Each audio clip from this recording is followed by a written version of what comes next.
Le losange est mauve.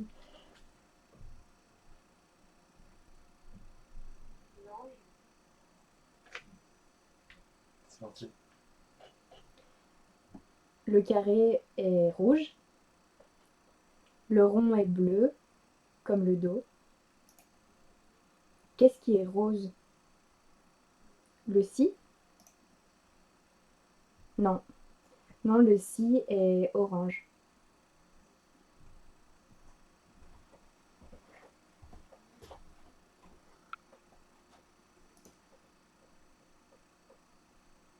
Salut.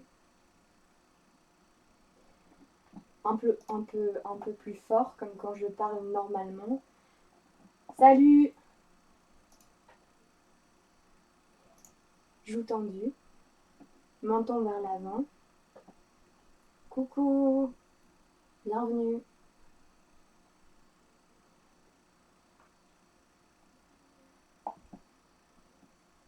Comment va-t-on vous faire rester à présent? Je ne sais pas ce qui fait rester. Un plaid, du pain, un digestif, de l'argent.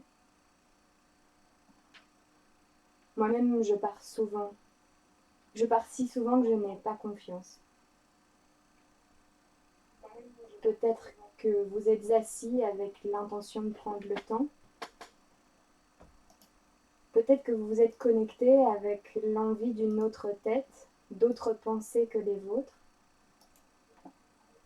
Si c'est avec les miennes, je ne vais pas me faire prier. Mais je crois qu'il faut que je dise quelque chose alors. On ne peut pas dire bienvenue, coucou, bonjour, dans rien. On n'invite personne, nulle part ou ailleurs. Alors il faut que je crée un banc, des murs, une voiture, une rivière à traverser. Petit caillou, éclaboussure. Après tout, mettre les pieds dans l'eau. Je réfléchis alors je regarde en l'air comme quand je cherche mes mots. Je vois étoile. Il n'y en a pas, c'est impossible parce que ici c'est le plafond du studio. Mais c'est le mot qui apparaît quand je regarde en l'air. Étoile. Étoile. Poulet. Bouteille de quelque chose de gris ou de kaki. Raison. Quelques feuilles orangées. Un coup de canard aussi. Peut-être une grenade à côté de la tête de mort. Et un tournesol. Pour le symbole, je rajoute un miroir et une chaussure. Le tout est pourri parce que c'est une nature morte. T'as allumé le micro? Ah non. C'est pas grave. Allumez-le. Est-ce que vous m'entendez mieux? J'espère que vous m'entendiez avant.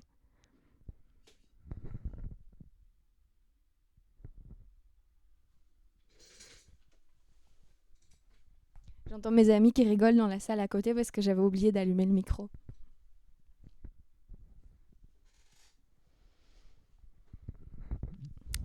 Maintenant qu'on m'entend bien, je vais pouvoir raconter l'histoire de mon amie Michel, qui dans la réalité s'appelle Chloé. Elle n'est pas ici, elle est absente. Elle est absente parce qu'elle a une boule dans le ventre. Il faut la lui enlever. Une boule d'angoisse, ou peut-être du travail qu'elle a dû faire en trop grande quantité. Une quantité telle qu'elle n'avait pas le temps de manger autre chose que les miches du magasin d'en bas, qui sont si sèches que la bouchère les garnit de beaucoup de sauce, afin que les personnes ne se blessent pas le palais, du fait de la croûte qui coupe. Le petit coin de mie coincé chatouille les bourrelets moites entre lesquels elle s'est logée. Un bout de miche de campagne contre une surface cutanée, écaille sur écorce, pain sur peau. Michel est beige, la vitrine aussi. La vitrine comporte une grosse photo du sandwich qui vomit sa garniture en quinconce. 2 étages sur la baguette, au rez-de-chaussée, coin de tranche de jambon, alterne avec coin de fromage. Au premier étage, succession de rondelles de type œufs durs, tomates, concombres. Et on ne voit pas la mayo, mais on sait en Belgique qu'elle existe dedans. Et si on y croit, on la goûte.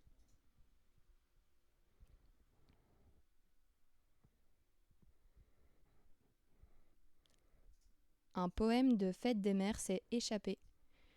Pourras-tu le rattraper ? Mais attention, il a muté entre-temps. Il a muté en chienne. Je ne peux pas voir le visage de la chienne. Elle regarde vers l'arrière de la pièce. Je contourne le tas de gravats pour m'approcher. On peut la toucher. Alors je la touche. Elle n'est pas empaillée. Elle est chaude et elle cligne des yeux. Son poil est soyeux, ponctué de quelques nœuds. Alors je prends la brosse retenue par un fil fixé au mur, probablement pour éviter qu'on la vole, et je la démêle doucement. La chienne se couche.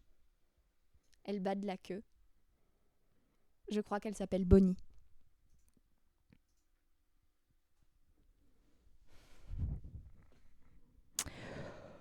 Oula! Oula! Le bruit fait oula quand il a peur. Mais le correcteur orthographique change systématiquement ce oula en waouh. Et en un instant, l'expression est étonnée ou admirative. Impossible d'avoir peur. Pourtant, l'American Staff Terrier qui court sur le trottoir est effrayant. Les oulas se multiplient alors que le correcteur les transforme immédiatement en waouh. Et les waouh, épelés O-U-A-H, excitent le chien qui répond rah, rah, épelé W-A-H. Waouh, waouh, rah, rah, waouh, waouh, rah, rah. Et plus le chien aboie, plus l'échange se teinte de rouge. Car si le correcteur n'ose rien imposer à l'American Staff enragé, il ne peut s'empêcher de manifester son désaccord vis-à-vis de ce comportement par des soulignements couleur sang. Au lieu du « Rah », il veut du « et à la place de la menace, il suggère la stupeur. Nous, de la fenêtre, on ne sait plus qui de lui ou du chien a les boules.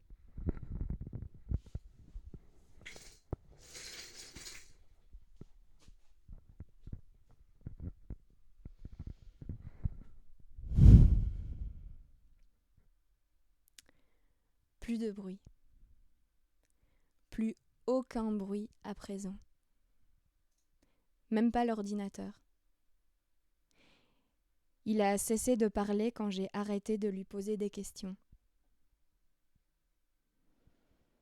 Il reste un rectangle blanc, prétexte à peupler par des silhouettes, des images, des mots imprimés, des gestes fixés, des gravillons colorés, des volumes en plastique, des plantes synthétiques.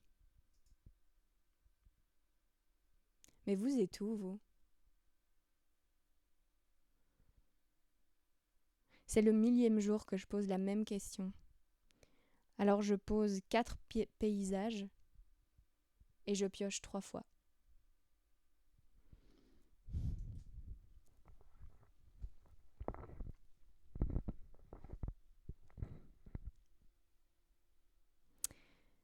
Petite, je pensais qu'on vivait dans le ventre d'une baleine. Le soleil était la lumière d'un monde extérieur qui entrait par l'évent de l'animal. Aujourd'hui, je sais qu'il s'agit d'une méduse.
Au bout de sa redescente vers l'asphalte, ma semelle écrase un énorme tesson de verre.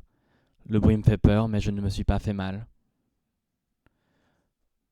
On court, on fuit le nuage de lacrymo et on rigole bruyamment, on s'entend à peine au-dessus du bruit ambiant. Les gens sont en joie et la polizei commence à s'énerver. C'est le soir, il fait encore jour et tout le monde est dans la rue. Les vitrines de Berlin miteux ont volé en éclats la nuit passée et les débris jonchent le sol. C'est le jour le plus chaud de l'année, Ça sent le caoutchouc fondu et la crème solaire. Ni le courant, ni Internet ne sont revenus en ville. On s'est bien amusé. On en a assez maintenant. Et on raconte que l'armée était arrivée dans certains quartiers. Alors on rentre. Une fois éloignés du chaos urbain, on se regarde tous pour s'assurer que tout le monde est là et que tout le monde va bien. Tous habillés de noir au cas où, le dos trempé mais indemne. On se prend dans les bras et l'odeur de nos sueurs nous chatouille les narines. Ici au centre, la Polizei monte la garde devant les magasins et les banques, et nous étions à un rassemblement pas loin d'Alexanderplatz, où un groupe de jeunes slaves chantait et distribuait de la nourriture et de l'eau. Il y a 20 minutes, on a vu un ensemble d'enthousiastes déguisés en animaux qui couraient et hurlaient dans les rues. Et 5 minutes plus tard, la Polizei a chargé, et voilà, on a fui. Je me dis, ridicule, tout cet accoutrement par cette chaleur, les bottes, le casque, cette armure, et puis cet entrain dans la violence, cet excès de zèle sous le soleil. Comment est-ce possible ? Les festivités touchent à leur fin. On rentre, lentement, en traînant des pieds, malgré le speed que prennent Katia et Idriss, en plongeant leurs clés dans un invraisemblable pochon en plastique vert. Charlie et Shen, elle, tournent encore à l'amphétamine de qualité pharmaceutique que le jumeau de Shen sait se procurer sur le web. Elle offre une sensation plus propre et moins intense. Le chemin est long, vraiment long, mais pas désagréable pour autant, et je semble flotter. Je me sens léger, sans le poids de mon téléphone pour occuper ma poche. Je l'ai laissé à la maison, exprès, et sans mes clés aussi. Elles, je les ai oubliées. On traverse la ville sale, plus sale que jamais. Canettes vides, liquide mystère, flyers fluorescents, et ainsi de suite.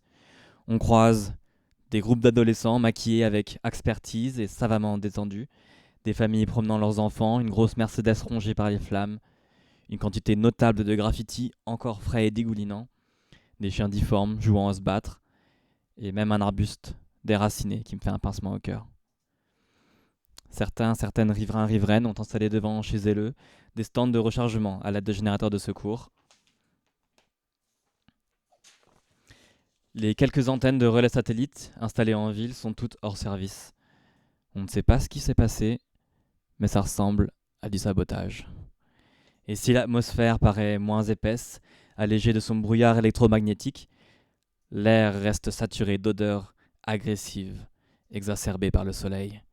La capsaïcine des lacrymos, les divers composés organiques volatiles de la peinture en aérosol, les ordures, le caoutchouc fondu toujours, et puis de vagues effluves de chair carbonisée. Les habitantes observent l'agitation depuis leur balcon, sirotant des bières, ou plus rarement du vin, et les lampadaires sont tous éteints. Je me demande si le Sénat de Berlin a ici aussi déjà achevé la reconversion des lampes à gaz historiques en électriques. Je me demande si, à l'heure qu'il est, à cette période de l'année, il devrait être allumé. C'est plutôt plaisant d'avoir passé la journée entière dehors. Je me souviens m'être dit hier soir que la nuit serait spéciale. Elle a dû infuser ses promesses à la journée d'aujourd'hui et en faire à son tour une journée spéciale. Je me demande si cela ne tient qu'à l'absence d'Internet. Puis je me dis que je serais tout de même pas fâché de retrouver le réseau. Et je me dis qu'on peut aussi passer des journées spéciales sur Internet. Ouais, faut bien y croire. Puisque c'est ma vie. Quelle vie, je me dis. Et Shen dit, qui veut du speed ? Personne cette fois. Une bouteille d'eau circule entre nous. La chaleur fait son effet. Je bois par petites gorgées, comme on me l'a appris. Un bruit de moteur nous fait tourner la tête. Les promeneurs se taisent, quittent la rue pour rejoindre le trottoir, et le grondement de l'énorme 4x4 militaire qui descend lentement l'avenue emplit le soir. Les jeunes soldats qui l'occupent, bronzés, rasés, boutonneux, fixent tour à tour chaque personne qu'ils dépassent. Ils agrippent leurs armes contre la poitrine. Les pneus du côté droit laissent derrière eux une mince coulée brune qui pourrait aussi bien être de la boue, de la merde ou du sang. L'odeur d'essence surpuissante me donne la nausée. Le véhicule roule si lentement qu'il semble parader sur un tapis roulant, le genre qu'on voit dans les couloirs d'aéroport. Ça lui confère une aura solennelle mais brutale qui suinte l'autorité. Ouais, tout à fait l'idée que je me fais de tout ce qui concerne le militaire.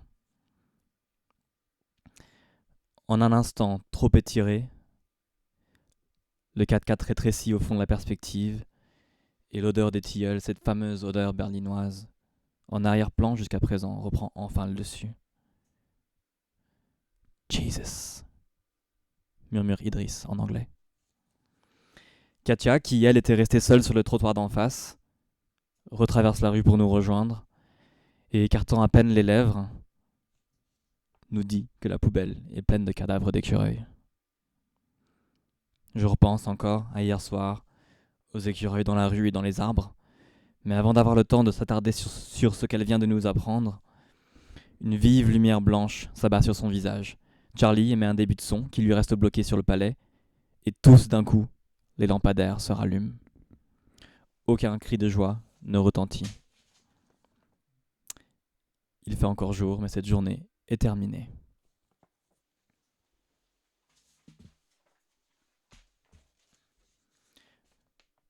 Au loin, le 4x4 tourne et disparaît enfin, et je le sais, je sais que dans mon souvenir, les lumières se rallumeront au gré de la descente du véhicule militaire, sagement, les unes après les autres. L'ordre enfin rétabli à Berlin.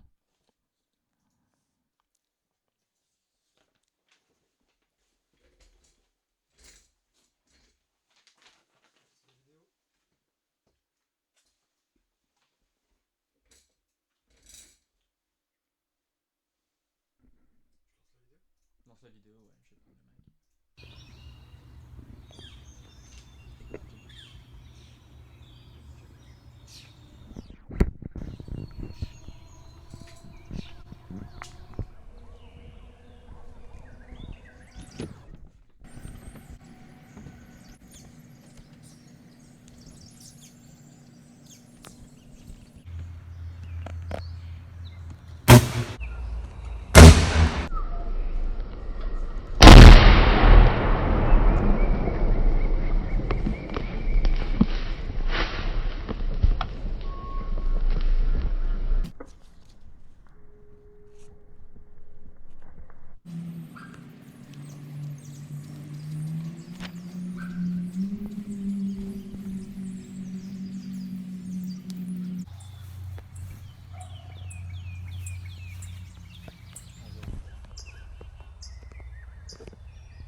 Les lumières allumées de notre appartement découpent des rectangles radieux dans le crépuscule.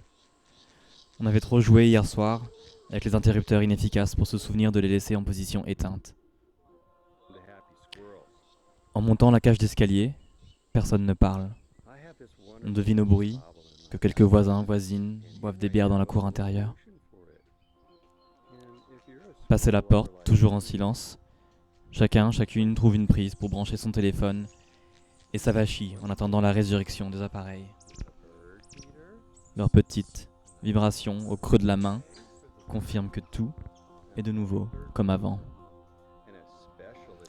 Je fais un signe de la tête tout mou à mes amis et je file dans la chambre. Je prends mon temps. J'ai un verre d'eau à la main. Dehors, elle m'était sortie de la tête. Mais maintenant, connectée, ça y est. Je pense à Bliss. Je branche l'alimentation et l'ordinateur s'allume. En ouvrant mon navigateur, il me propose de reprendre la session. J'accepte. Différents onglets s'ouvrent successivement jusqu'à ce que je retrouve la page blanche, l'architecture de son interface vidée et cette icône en mouvement qui a hanté ma nuit, gravée dans ma rétine. Quand enfin elle disparaît, indiquant que la page a complété le chargement de ma requête, c'est une autre sorte de vide qui m'apparaît. Aucun résultat. Dans les propositions listées par la plateforme, mes yeux dévalent l'écran à la recherche d'un éclat vert, d'une photo d'elle. Je n'en trouve pas. Je fronce les sourcils. Je me lève pour remplir mon verre d'eau. Mes amis sont répartis entre le sol et le canapé, tous éclairés par le halo de leurs écrans qui semblent pixeliser leur visage.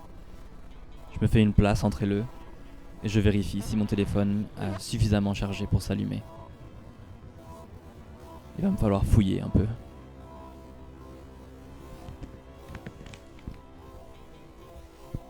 D'abord les amis de Katia, ceux d'Idriss, leurs photos sur 1, 2, 3 réseaux. Charlie et Katia enlacés, Katia nue dans les hautes herbes, un emoji soleil sur chaque téton, un atelier à l'école, avec une jolie lumière. Berlin, Bruxelles, Londres, Munich, Düsseldorf, Marseille, Bucarest, Kiev, Manchester, Leipzig, Accra, Dakar, Amsterdam, Anvers, la campagne, une rivière, des coquelicots, le repère Google Maps, The End of the World, le motif camouflage du U-Bahn, Charlie, plus loin, une photo de Charlie, avec un mot rayé, et écrit I want a Charlie for President. Idriss en contre-plongée comique, rien trouvé, hier soir à l'école, compte officiel, d'énormes peintures presque monochromes, un amas de câbles, le coucher du soleil, Charlie toujours la TV Tower, en quelques gros pixels, les clubs kids sapés, talons hauts, I want to lick your eyeballs, une biennale tous les 2 ans et une triennale tous les 3 ans. Exhibitionism in bad faith. Imagine being anti-socialism and still living in a society. Another day. But why? Les statues soviétiques de Treptower Park souillées, graffées, no tech, no cops, no gods, no bliss. En rouge, et no internet, no life. En noir, et une croix gammée en noir, mais des gribouillis jaunes par-dessus. My baby got cloned, un vieux en ornette cuir hurlant do your part. Illegally download paywall knowledge. Un écureuil dans une voiture de sport bleu, get in loser, we're fucking up Berlin. We're fucking up Berlin, did you see them? Did you see the stylish kids in the right? C'est comme ça que volent les oiseaux. Je scanne les visages dans la foule. Les images sont courtes, vibrantes. Elles ne persistent pas. Enjoy yourself because you can't change anything anyway. Charlie danse. Gros zoom. Goutte de sueur lente. Une œuvre. Encore une œuvre. Une chemise tachée de chute de kebab. Un écureuil démoniaque. POV. You are a German electrical infrastructure. Un policier qui matraque un homme à terre. Et David Bowie. Do not communicate telepathically with me or my spaceship ever again. Finally, a complex, apartment complex, une voiture et toutes ses vitres éclatées, un husky sur le capot. Antoine qui pose devant ses toiles. Antoine qui danse dans son salon. Je suspends l'image, la balaye du regard. La relâche. Antoine avec un écureuil mort dans les mains. Regarde, elle se débrouille vraiment bien à la harpa. Le pessimisme de Kreuzberg. Il est passé où le vieux pessimisme de Kreuzberg? Et la chancelière à la télé qui dit n'importe quoi. I love my above hole in the ground. Now fill it with water. Un talk show host américain qui parle de nous. Une vidéo de moi. Prise il y a 30 secondes. Charlie me sourit, just humming. At the end, what is it called, this melody? At the end, Dietrich et Horn pris en photo à leur insu. Un filtre clown sur leur visage, rien. Toujours pas de trace, aucune trace. What the establishment truly fears. Does anybody still make spaghetti? Un écureuil criminel. Et the Industrial Revolution and its consequences have been a disaster for the human race. Une scène de chaos total, briques, bouteilles, lacrymo, canon à eau, chien, matraque, molotov. Jesus Christ, un molotov.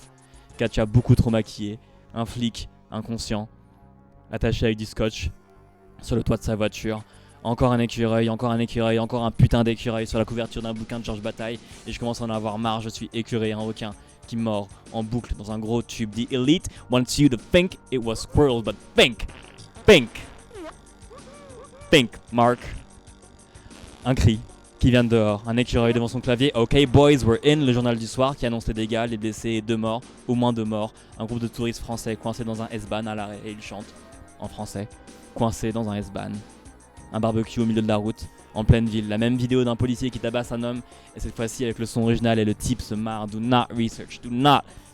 It would seem that things as they always do in Berlin have calmed down. Cette ville est une cicatrice. No lessons have been learned, no lessons. Une tragédie d'abord et puis ensuite une farce. Et encore le journal du soir. Une blonde dont les cheveux débordent de sa cagoule tricotée répète encore et encore et encore comme un robot. Das Paradise. Das Paradise. Et là enfin à l'arrière-plan, j'inspire. Une main cache avec soin les traits d'un visage encadré par des cheveux verts, trop brillants. Du bout de l'index, j'effleure le visage. Et rien. En suspens, l'image s'agrandit sous mes doigts, jusqu'à ce qu'elle devienne trop floue. J'expire. La vidéo se termine dans les hurlements de la foule qui étouffe sous les lacrymos, et j'enchaîne avec une publicité pour déodorant écologique. Quand enfin j'émerge et relève la tête, Katia me dit « C'était les écureuils, c'était les putains d'écureuils. »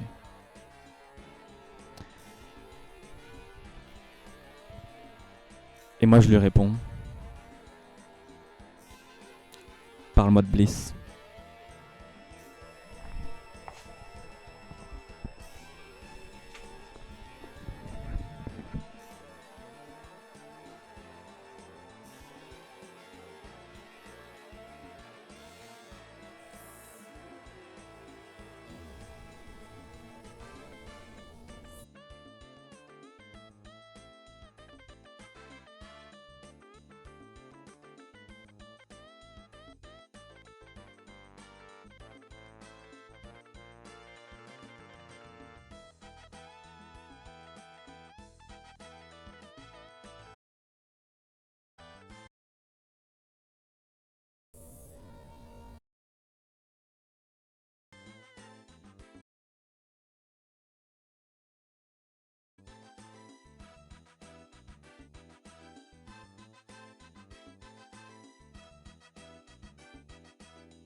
Et mes parents, ils étaient restaurateurs. Et un jour, maman m'a amenée chez le docteur parce que je jouais avec les vipères de l'arrière du resto et qu'elle disait que c'était pas normal. Que les enfants et les serpents, ils sont pas copains normalement. Que jeu de main, jeu de vilain, s'il y a vipère, c'est qu'il y a venin. Elle disait « Agus, fais attention. Je peux pas avoir les yeux partout, moi. » Et elle allait dans la cuisine faire des profiteroles aux mêmes gens qui venaient tous les jours lui dire « c'est très bon ». Et c'était tous les jours très bon. Et comme ça changeait pas, ma mère, elle doutait. Elle savait pas si c'était vraiment la vérité ou si les gens lui mentaient. C'est pour ça que je les aime, les serpents, moi. Parce qu'avec eux, il n'y a pas de surprise quand ils tirent la langue, ils le font toujours en face. Jamais derrière, il n'y a pas de petites magouilles. Les amis de mes parents, par contre, C'était toujours des pia derrière le dos, des t'as vu la petite, tu m'étonnes qu'elle soit grosse, elle habite dans le resto, des je te fais la bise 3 fois, je fais le son ou pas, je sens le vin très fort. Et dans l'allée qui descend jusqu'à chez eux, on les entendait toujours débrief le repas, salade, mimosa, gratin de courgettes et le chocolat fondu sur les profiteroles là. C'était très bon. Mais les petites, t'as vu comme elles sont bruyantes, indisciplinées même. La grande, elle a un joli visage, mais la plus jeune, t'as vu ses cheveux? L'épidémie de poux qu'on a eue à l'école là. Ben moi je suis sûre que c'était de sa faute. Mais Agnès, qu'est-ce qu'elle cuisine bien. Bon, elle est un peu autoritaire, c'est vrai, mais au fond, je la comprends. T'as vu le regard de son mari, il n'y avait pas de l'amour là-dedans, ça sent le divorce, moi je te le dis. Les gens qui cuisinent aussi bien, c'est toujours pour cacher quelque chose. Et pia, les amis de mes parents rentraient dans leur maison et dormaient sur leurs 2 oreilles. Chez eux, il n'y avait pas de mauvais rêves, il n'y avait que des ventres pleins. Et nous, dans la chambre, maman nous faisait la morale à Gusness et à moi, parce qu'elle disait qu'il n'y avait rien à dire de mal sur elle, à part sur ses enfants, parce qu'elle disait qu'on la gâchait, qu'on serait privé de dessert du coup. Et les soirs, quand elle criait comme ça à ma mère, on le savait très bien, nous, que papa allait faire chambre à part dans l'appart. Et après, ma sœur s'endormait toujours avant moi, puis je me retrouvais toute seule dans le noir. Et je repensais aux après-midi du 15 août où ma mère s'en foutait pas mal que je joue avec les serpents, ou pas, parce que c'était le jour où tout le monde allait au restaurant, parce que c'était le jour où fallait pas avoir d'enfants dans les pâtes, spaghetti, carbonara avec la feuille de basilic et le jaune d'œuf au centre là, côte de porc dans leur jus, et pommes plus duchesses que ma mère, ça se sentait que c'était très bon. Et j'avais les crocs, et ma sœur était partie courir dans les sentiers avec Isa, et j'avais rien d'autre à faire que de faire chier quand elle était pas là. Alors je tournais autour des tables comme une guêpe, les yeux ronds d'appétit face au menu bien chargé. Je gravitais autour des assiettes. Ça commençait à monter à leur tête, alors les gens, ils finissaient par me virer comme les guêpes d'un signe de la main qui veut dire « dégage ». Et je faisais la gueule, et j'étais pas contente, et je le faisais savoir. Donc oncle Horace me chopait par la taille et me faisait dégager à sa manière, jamais avec violence, toujours avec amour.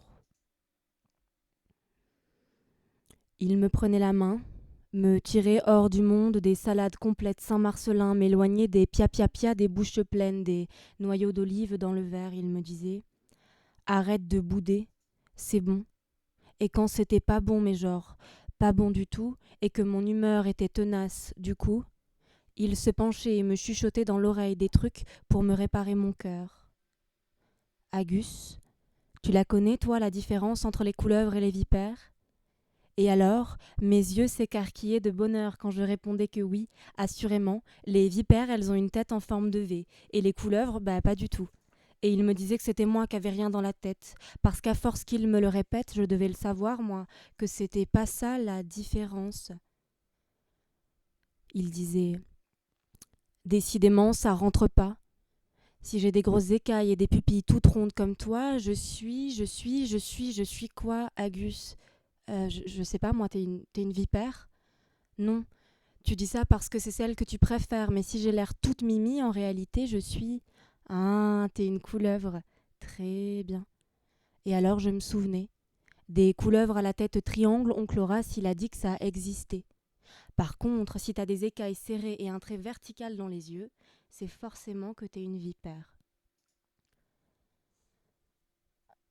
Mon oncle Horace avait la science infuse.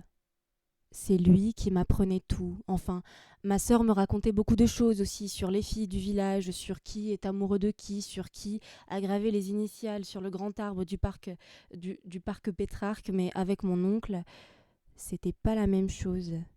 Quand il me parlait de sa vie, c'était comme aller à l'école, mais en mieux.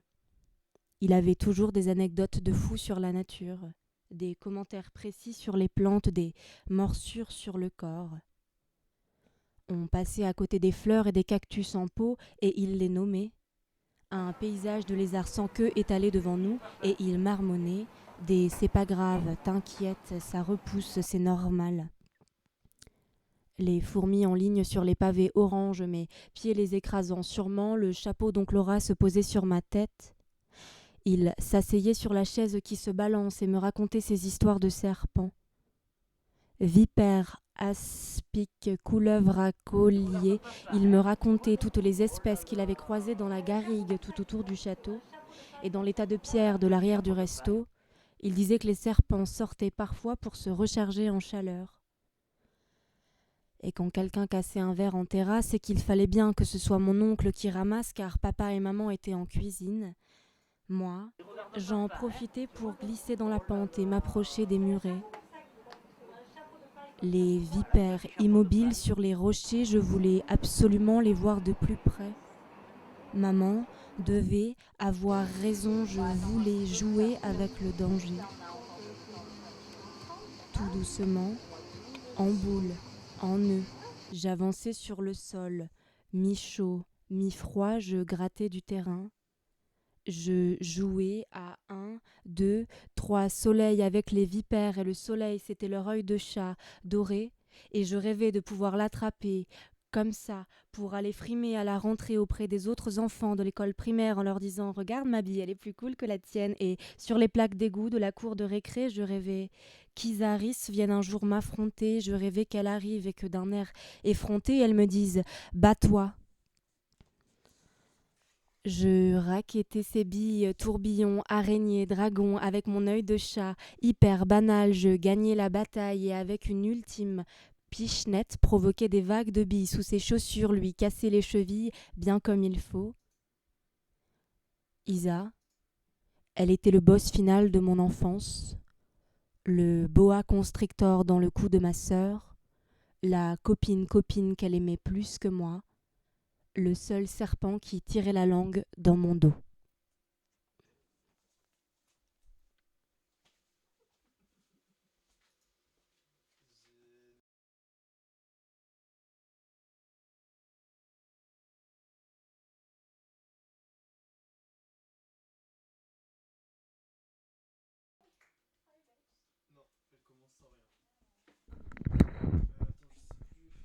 Ah, elle commence sans image du tout, non? Il y a une image qui la court. Enfin oui, c'est ça, mais je veux dire, on ne la voit pas du tout, elle, Je me souviens plus. Si, après. dans la première partie. Première partie, non. C'est ça. Peut-être je mets un ciel.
Discours de Stas.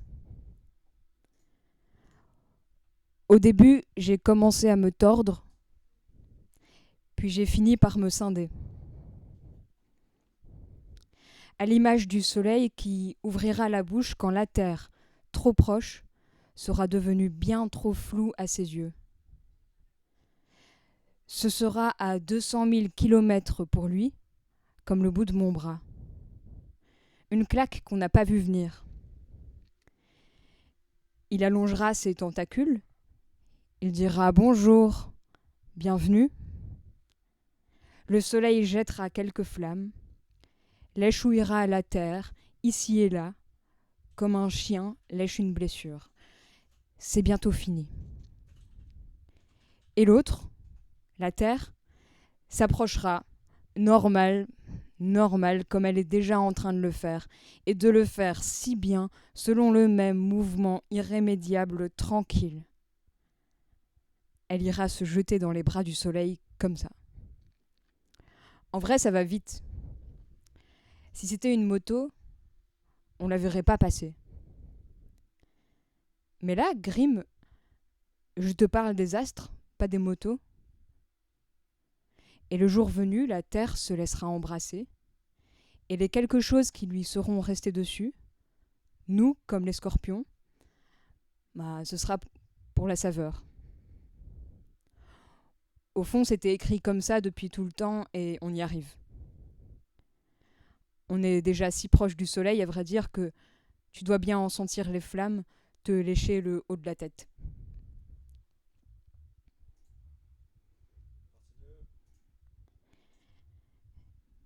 Discours de Grimm. C'est un vent sans bouche qui s'organise au-dessus de l'horizon, plat, désespérément plat, et l'interminable vent ne s'engouffre dans aucune grotte. Il n'y a pas de langue pour le dire, ni ici, ni de l'autre côté de la mer, où le séjour est tout aussi plat, il paraît, légèrement courbé toutefois, lisse en tout cas et sec, que la Nouvelle-Belgique. Ce vent prend son élan seul. Il se remobilise chaque mètre. Il puise dans un tour de pédale de la force pour une usine. Le vent pénètre dans tous les orifices, oreilles, nez et les yeux, et il s'enfonce dans mon ventre. Je résiste. Le paysage s'arrange autour de moi à chacun de mes pas. Il avance d'une case quand j'avance d'un pas. Un pas de ma marche pénible qui, à mesure que je progresse, s'annule sous le jour interminable. Mes coordonnées n'évoluent pas quand je marche. La carte s'arrange sans cesse autour de ma tête d'épingle. Le vent pousse en sens contraire. Pas un ventre, pas un gouffre ne peut justifier d'une telle force. On ignore par où la saisir. Je lève un bras et ma manche claque. Mon poignet se tord. Une brûlure embrasse mon majeur. Parfois, on pense encore pouvoir y faire quelque chose. Et casse-toi le soleil, et casse-toi le vent. Loin derrière nous l'époque où les trompes redirigeaient les nuages au-dessus des frontières. Ce vent-là arrive sans nuages. Et les pompes ont brûlé. Et comme on n'a plus de montagnes, ni de fleuves, on n'a plus tellement de frontières. Autant tenter d'enfoncer un lac dans une gourde avec ses mains. Un lac. Je prononce le mot et aussitôt, celui-ci s'en retourne dans mes cordes vocales. Il s'y emmêle. Il rebrousse chemin avec une mèche qui me glisse entre les dents. Le vent a cet effet-là. Il renvoie la balle. Il la renfonce dans le ventre qu'il l'a lancée, et plus profond encore, il l'enfonce d'un seul trait dans le cœur des marécages. Je réajuste ma combinaison autour de mon visage. Le mot me revient et je le répète quand j'ouvre la bouche. Le tissu se tend à l'intérieur de moi en voile de trampoline. J'évite de penser au passé, aux écrits, à la mémoire. Quand on n'en a pas, ce qui compte, c'est ce qu'on fait maintenant. Il y a eu un temps où les habitants de Tourneville avaient cru maîtriser le vent comme ça, en apposant des pierres devant les grottes, en installant des portes blindées. Mais apposer quelle pierre devant quelle grotte pour contenir à la racine ce vent-là? À force, on a cessé de s'interroger. D'où il vient? Le vent vient de partout. Et qui le souffle? Lui qui tourne autour de la terre, une fois, deux fois, sans falaise pour l'arrêter ou le relancer. Ce vent qui calme, autant qu'il est la cause de mes acouphènes quand je suis dehors.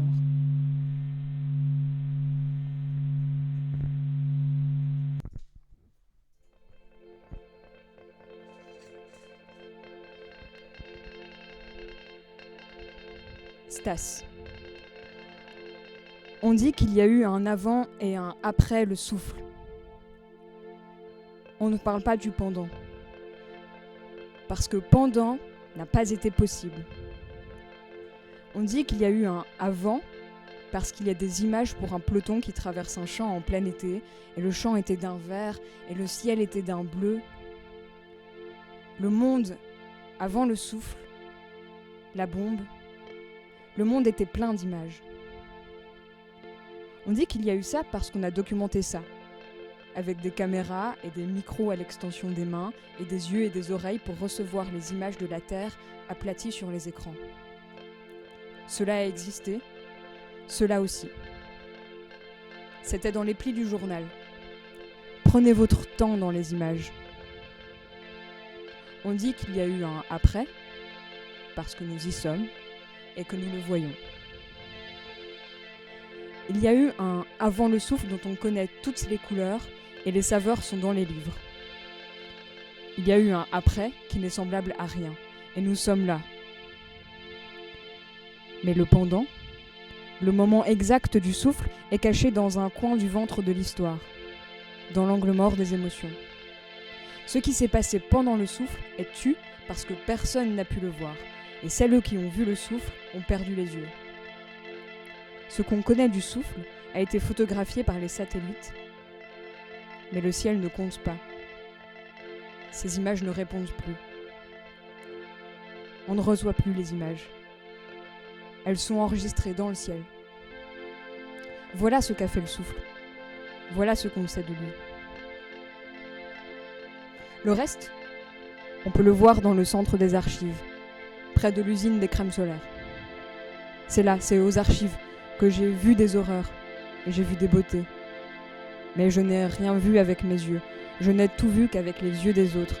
Et c'est avec un masque et des manettes que j'ai caressé des animaux qui n'existent plus depuis les siècles et les siècles. J'ai connu la sensation du froid. Je l'ai si bien imaginé qu'au bout du froid, j'ai vu les montagnes. J'ai vu le terrible Tourneville atteindre quelque chose d'autre que notre dimension. Je l'ai vu à sa place. Mais je ne pouvais pas voir le blanc en haut, qui était enfermé dans les nuages. J'ai vu les nuages, je les ai salués. Ils étaient lumineux. Ils se mettaient entre le soleil et moi. Le soleil redoublait de puissance et s'étalait partout sur la terre, mais pas sur la Nouvelle-Belgique. J'ai soufflé, j'ai créé la lumière. Je n'en avais pas assez. J'ai marché jusqu'au terri, j'ai mis un pied sur la terre régurgitée, l'autre pied sur ses entrailles, exposé au vent, j'ai hissé mon bras, planté un piquet dans la roche et j'ai mis un autre caillou sur le sommet. Et debout là-haut, je ne voyais encore que les nuages. Je voyais à peine mes pieds. J'ai glissé sur une piste qui n'avait pas de haut et pas de bas. Une fourmi s'appuyait contre mon tympan pour me signaler droite-gauche, gauche-droite, là ça descend et là ça monte. Une petite pression cliquait doucement. Déroule un serpent bleu au-devant de moi. Moi qui le mords à la queue, cherchant la tête. Je suis redescendue à la montagne et j'ai continué. Le terrain glissait sous mes pieds. Il le faisait sans difficulté. La terre se décrochait de moi. J'ai tenu une coccinelle. Elle se promenait au bout de mon doigt. J'hésitais. J'ignorais si je devais la manger. Moi qui, cherchant les morceaux égarés de moi, mange de tout. Dans le doute, dans l'espoir de me retrouver. Quand je peux, j'avale toutes sortes de bouts. J'ai peut-être une part de cœur dans une miette de pain, qui sait. Alors j'avale. J'ai l'estomac en costume d'arlequin, pauvre et riche à la fois. Je me reconstitue. J'ai sorti la langue enfin.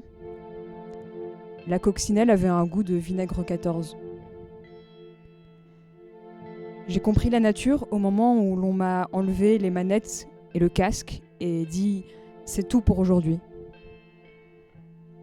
J'ai repris mon vélo et avant de quitter l'archive, j'ai demandé « pas de contribution récente » et on m'a dit « si ».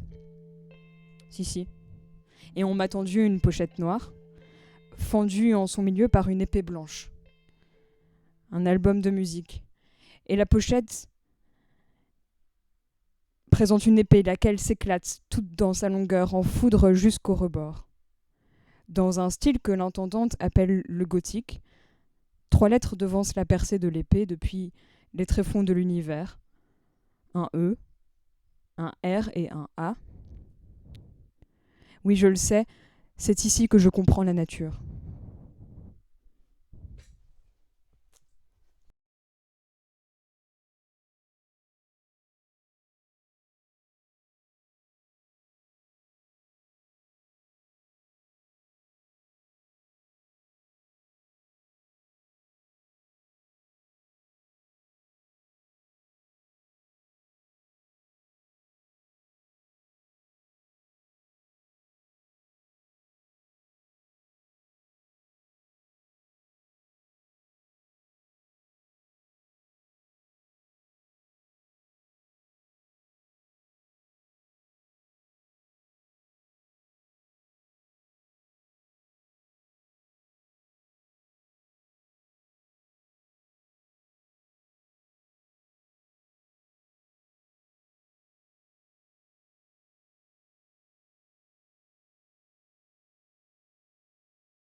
1er juillet 2019, 6h42. On roule depuis 30 minutes et tout son s'éparpille dans le paysage. Sam conduit vers le sud, vers la frontière mexicaine. Il a décidé qu'il était trop tôt pour de la musique et personne ne parle. Le ronronnement du moteur m'apaise. Martha est affalée sur le siège passager, les jambes appuyées contre la boîte à gants. Elle se retourne et me tape sur le genou. Elle dit « Regarde là » et pointe du doigt une grande étendue plongée dans le noir sur la gauche de la voiture. Je regarde, mais je ne vois rien. Et puis elle dit « C'est le cimetière ». Évidemment, je hoche la tête. Le soleil commence tout juste à se lever, pas assez pour réellement discerner quoi que ce soit. Elle demande « Tu les vois ?» Et je me penche encore en avant, par-dessus Cléo. Je colle mon visage à la fenêtre, ils apparaissent tous en même temps. Ce que je pensais être des centaines de petites poussières collées à la vitre sont en fait des avions. La perception de l'espace est une illusion. Il y en a tellement. Je vois que ça. Sur des dizaines et des dizaines de kilomètres entre l'autoroute et le cimetière. Il y a un grillage. Ce grillage, il fait plusieurs mètres de haut, avec des barbelés. Je me demande combien de milliards de dollars ça représente.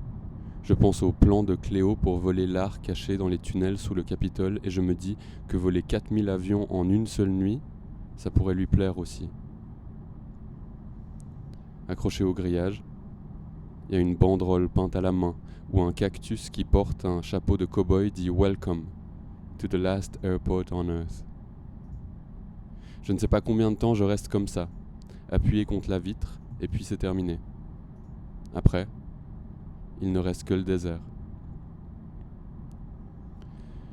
Je reprends ma place au centre de la banquette arrière et je ferme les yeux. Je me concentre sur les accélérations, le bruit du clignotant et les déportations sur la gauche lorsqu'on dépasse une autre voiture. On pourrait être n'importe où, et l'indétermination me détend. Je suis assis entre Josh et Cléo. La chaleur de leur corps traverse les couches de textile qui nous séparent, et j'ai envie de m'enrouler dedans. Je pose la tête sur l'épaule de Cléo qui passe sa main dans mes cheveux. J'essaye de distinguer la sensation que me procure chacun de ses doigts individuellement, mais tout se mélange, et je pense à la main de Sacha, celle qui me caressait le crâne pendant que celui-ci se remplissait de sang.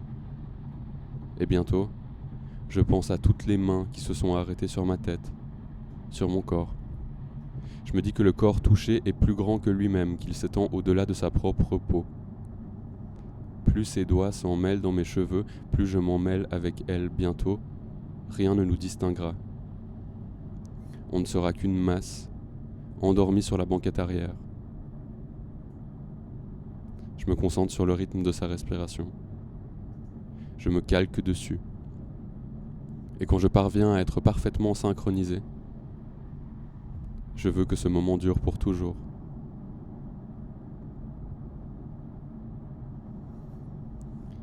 « 10h01. Le paysage devient de plus en plus sec, de plus en plus rocailleux. L'air est chargé de sable, bourré de poussière, ça se voit, ça se colle au pare-brise. On a quitté la route depuis quelques centaines de mètres, juste avant la frontière mexicaine. Maintenant, on roule sur une piste en terre. Le soleil est haut, on a allumé la radio, on ne capte rien à part un programme en espagnol. Je ne comprends pas, mais je reconnais les codes. Je reconnais la voix qui fait les pubs, celle qui annonce les chansons à venir. Je sais que là, maintenant, c'est le flash info. J'essaye de saisir, je me dis c'est une langue latine, ça doit pas être si compliqué. Je comprends des mots et je fais des liens entre eux. Je comprends qu'il y a un feu. Je pense incendie. Je pense bagnole de flics, je pense napalm. Je vois les feux de forêt éternels, le monde entier en train de cramer. Je comprends que le gouvernement prend des décisions, ou alors qu'il faut prendre des décisions concernant les gouvernements, que les équipes nationales s'affrontent lors de matchs amicaux pendant que l'on pénalise l'avortement, dans les pays où les femmes chantent. Je crois qu'il y a une urgence, mais je ne sais pas laquelle. Ça parle de fusion et je pense au soleil, ça parle d'empire, d'acquisition, des bienfaits du jus d'orange et des microplastiques dans nos poumons, de la marée noire dans le golfe du Mexique et de l'ombre de la Lune, qui sera visible sur Terre pendant 4 heures, 56 minutes et 41 secondes. Martha me demande en espagnol si je parle espagnol. Je dis non, et elle continue en anglais. Elle dit « J'adore ça. Écouter des langues que je ne comprends pas, c'est comme se retrouver au milieu de l'océan. Partout où tu regardes, ça se ressemble. T'as aucun point de repère, tu te laisses flotter. Au bout d'un moment, tu ne sais plus faire la différence entre la mer et le ciel, entre les nuages et l'écume. Les langues que tu comprends, c'est différent. C'est comme se promener dans une ville que tu connais bien, où tu empruntes toujours les mêmes chemins, où tu as tes habitudes. » Elle dit « Les habitudes, c'est la mort. » Je sens qu'elle attend une réaction, que je dise oui, évidemment, c'est clair, ou bien non, je suis pas d'accord. Mais je fixe la terre rouge qui disparaît sous le capot, alors elle continue. Quand on s'habitue, quand on dit les mots que l'on dit tous les jours, quand je passe ma main dans mes cheveux, que je mords l'intérieur de ma lèvre, que je joue avec ma bague, celle que je porte à l'annulaire droit et qui est un peu trop grande pour moi, que je me fais un café avant d'aller à la base, que j'enfile mon tablier. Quand je regarde dans la glace, je le fais sans réfléchir. Je fais tout ça sans réfléchir. Je sais que c'est là, mais j'y fais pas attention. Le cerveau est paresseux. Si tu ne le pousses pas à regarder, à penser différemment, tout devient habitude. La conscience disparaît et il se fige. Les organismes qui se figent meurent. Il faut rester en mouvement. Faire circuler le sang, comme on dit. Le cerveau peut vivre des années dans un état de paralysie. Le pire, c'est que tu t'en rends même pas compte. T'as toujours l'impression d'avancer. Tu vois le monde qui s'active autour de toi et tu penses que c'est toi qui es en mouvement, mais la plupart du temps, c'est le contraire. La plupart du temps, t'es complètement immobile. Et c'est le monde qui te traverse. Je regarde par la fenêtre côté passager. Je vois le paysage défiler et je sens qu'elle a raison. Au mieux, je me laisse porter. Je dérive, depuis des années et des années. Je me dis, mon corps est un radeau ou un morceau de plastique. Je pense à Val, à cette nuit dans la laverie, à la fumée dans nos gorges et aux mégots écrasés dans le compartiment pour l'adoucissant. Je revois les vitres noires et le vide, là où s'arrête la lumière. Ce moment, comme un radeau dans la nuit. Des dizaines, des centaines de milliers de radeaux à la dérive qui parfois s'accrochent les uns aux autres pour en former un plus grand. Je pense au continent de plastique, au milieu du Pacifique. 11h21. Au bord de la route, comme une station-service ou un drive-in, il y a une église. Une ancienne mission espagnole, construite là sur un coup de tête au milieu de rien. Les murs blancs reflètent le soleil, la porte est entrouverte, un pick-up est garé devant, mais je ne vois personne. Je pense aux colons et à la couronne d'Espagne, à une époque où les Européens pensaient découvrir le monde et construisaient des églises comme on construisait des postes avancés de l'humanité. Maintenant, tout est cartographié, scanné, digitalisé. On connaît toutes les routes, tous les itinéraires.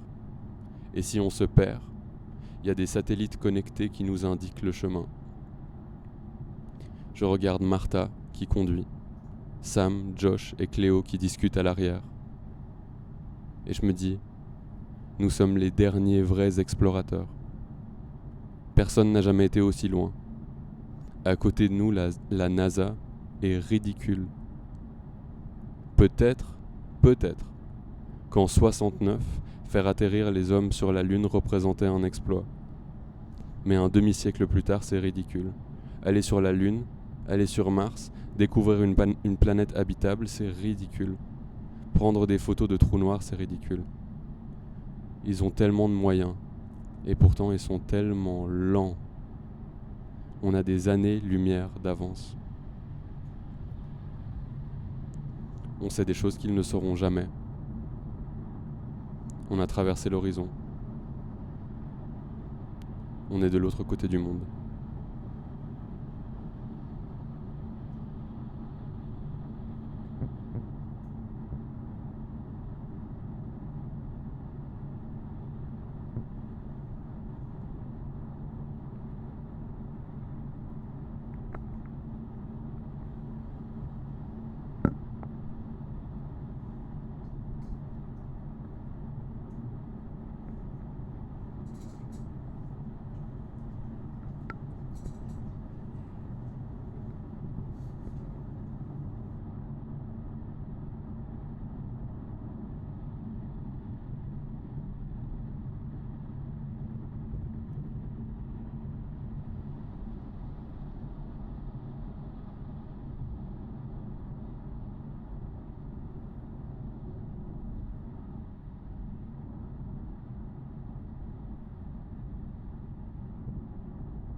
On m'entend là? Ah man. Bonjour Allumez le micro cette fois. Perrine, est-ce que le micro est allumé? Allumé, là. Merci. On m'a dit que l'effet était super. Mais ça marchait très bien. C'est Ouais, validé. ouais. T'aurais dû faire comme si de rien n'était. Ok. Alors, bonjour. est-ce que vous Nicolas entendez à la bien? régie. Nicolas Do. On en profite, Nicolas Do sur Instagram. C'est bon, on nous entend ok. partout. Incroyable, merci. Bah merci Nicolas pour ce featuring. Merci Nicolas, merci Index Merci. de nous avoir accueillis pour cette petite session de lecture improvisée Ouais. dans le studio. C'était trop cool. Ouais. On n'a pas encore regardé, mais on pourrait regarder. On pourrait commenter. Attends, je vais aller voir ça. Alors Perrine va... C'est ça. Les noms étaient de tous les côtés en même temps. Alors. Perrine s'occupe d'aller regarder le chat et répondre à vos questions. Si vous avez des questions à poser à Perrine, c'est maintenant que ça se passe. Je vais faire un petit récap. Déjà, on s'était trompé de nom d'émission. Pourquoi ça s'appelle comment l'émission? Ça s'appelait What's in My Mac, qui est notre... What's in My Mac, qui est une autre émission de la chaîne de Nico. C'est rectifié. Mais c'est rectifié. Alors, on a vraiment des emojis qui vont par 3. On l'a déjà remarqué souvent. C'est une tendance actuelle. Ouais. C'est de l'accélérationnisme. Hein. Que ce soit des chiens ou des monsieur bouclés. Monsieur Bouclé. That sounds vaguely racist. Et puis après, on a vraiment tout un tas de choses qui commandent sur le moment. Du coup, c'est difficile d'y revenir en fait. Mais merci pour tous vos commentaires parce que globalement, c'est vraiment super touchant et positif et ça fait trop plaisir. Et c'était une... bah du coup, je sais pas, je vois pas des questions. Mais donc, si vous avez des questions, n'hésitez pas. Je On me est là veux juste quand j'ai un maintenant. micro. La question, c'est maintenant. quoi. C'est ça.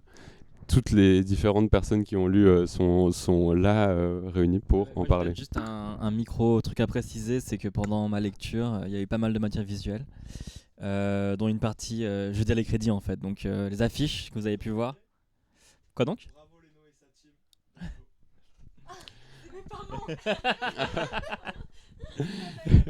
team. Alors, De qu'est-ce cam? Ils ont repris, on demande aussi. Alors oui, c'est prévu. C'est prévu de refaire des formats comme ça. Comment, on ne sait pas encore. Le but, c'est d'essayer de développer ce format-là, que ça soit en l'incluant plus dans d'autres événements qu'on peut organiser aussi, ou alors en organisant des sessions comme ça plus larges, avec plus de personnes et plus de moyens derrière aussi. Ça, c'était un peu un crash test pour nous tous aujourd'hui. Donc c'était trop chouette. Et puis, on va s'organiser pour refaire ce genre de choses-là rapidement, je pense. Et sur ce, je repasse la parole à Gab qui était en train de faire ses crédits. Bah, y a pas de souci, c'est les impératifs du live. Le chat, quand le chat demande, il faut répondre. Il n'y a pas de live sur le chat. Bon, voilà. Non, je voulais juste dire qu'une partie de la matière visuelle qui a été projetée par Nico pendant que je lisais a été réalisée par des gens qui sont mes amis et des gens qui font du super travail, donc je vais quand même les nommer. Les flyers ont été réalisés par Marius Castel. Les flyers vert fluo d'écureuil ont été réalisés par Marius Castel. Et les affiches en noir et blanc, c'était une collaboration entre Amélie Poitvin et Chloé Dalkini. Et les mêmes, c'est courtoisie de Go Play in the Dot Yard. Voilà, et je crois que c'est tout. And go play in the courtyard. Sur Instagram pour toutes les actualités. Le compte n'est pas particulièrement actif en ce moment, mais je suis sûr qu'après cette session, il y aura de nouveau, du nouveau. Bah, ça va. Il est un peu actif. Moi, j'ai aussi des crédits. Les stickers que vous avez vus pendant ma performance, ils ont été réalisés par Justine Jans, coach de vide sur Instagram. Besta. Et... Merci Justine. Merci Justine. Plein de bisous Justine. Et merci à vous, les Amix, d'avoir été dans ce crash test. Merci à Nicolas. Est-ce que le chat veut savoir comment cette idée est née ? Tu vois, on peut lancer des questions. Alors, puisque personne ne pose de questions, on va poser nous-mêmes les questions, c'est ça qui se passe. Non, je rigole. Trop bien. 12 personnes qui crèvent d'envie de savoir. Perrine, s'il te plaît, raconte-leur comment cette idée est née.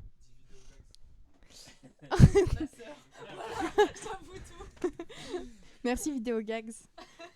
Qui est d'ailleurs dans ton texte aussi. Enfin, peut-être de manière fictionnelle, mais... Ah, les crédits, c'est mon père, les vidéos. Est-ce qu'après, il va me punir de fou? Ouais. Oh, trop de famille. Non, mais vous savez... Non, Perrine parle, s'il te plaît. Je te le passe après. Allez. Je crève d'envie de savoir. Dites Ouais, Vidéogags, on y va. Il y a un peu plus d'1 an, on buvait un verre avec plein d'amis de plein de groupes différents et il se fait que je me suis retrouvée un moment à côté de Nicolas, donc du collectif Index, qui a fait tout le montage et toute la réal ce soir. Et comme dans n'importe quel small talk, on s'est demandé ce qu'on faisait dans la vie. Et il m'a expliqué un peu et en fait ça avait l'air trop bien. Et du coup, comme nous par ailleurs on organisait des lectures et tout ça, on s'est dit que ce serait trop chouette un jour de faire une collaboration entre nos collectifs. Et en fait ce jour c'est aujourd'hui. Et du coup, voilà. Comme quoi le futur arrive toujours un jour ou l'autre. Ouais, tout vient à point qui sait attendre. Exactement. How do you say that in English? Comme ça. Don't kill yourself, you're gonna die eventually. Voilà. Thank you. Et voilà, et c'est tout. Et du coup, trop bien que ça se réalise même 1 an plus tard. Et oui, on crèverait d'envie de refaire ça. Voilà. Et Léno, tu veux dire des crédits à papa, maman? Bonsoir. Bah, du coup, les vidéos, c'est mon papa il y a au moins 20 ans, donc merci pour les vidéos, papa. Même si je râle à chaque fois que tu me filmes, c'est pas mal en vrai. Et des bisous à ma soeur, à mon frère et à ma maman. Voilà, c'est tout. Et c'était trop cool. Venez, on refait. Ouais. Élise, tu veux prendre le mic? Élise, des commentaires, des crédits. Non, pas de crédit. Élise a tout fait toute seule. Elle se crédite elle-même. Attends, mais moi je veux voir la tête. Je veux qu'on voit la tête du. Est-ce qu'on la voit là, ta tête? C'est une idée parfaite. On va le faire avec un miroir. Merci. Et on dit on t'embrasse ma vie. Vidéogags. Il est trop fort, hein, vraiment. Ouais, encore un immense merci très à gentil. Nicolas et à Index. Oui, abonnez-vous à la chaîne de Index qui font plein de trucs, de concepts trop bien, de streaming sur plein de domaines hyper différents d'ailleurs. Donc n'hésitez pas à vous abonner et à suivre tout ça de près. Gab, pour finir, tu peux nous refaire un regard caméra comme à la fin de ton